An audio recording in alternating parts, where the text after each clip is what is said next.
नमो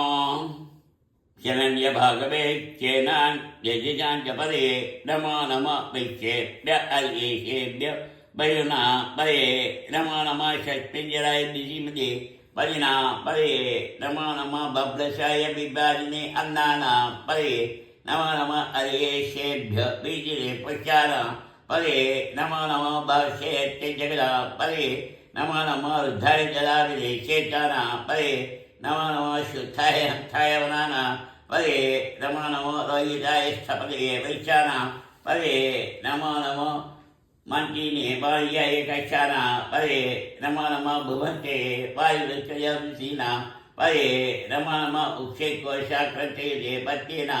पदे नमो नमः कृष्णपीठाय दावदे शतना पदये नमः।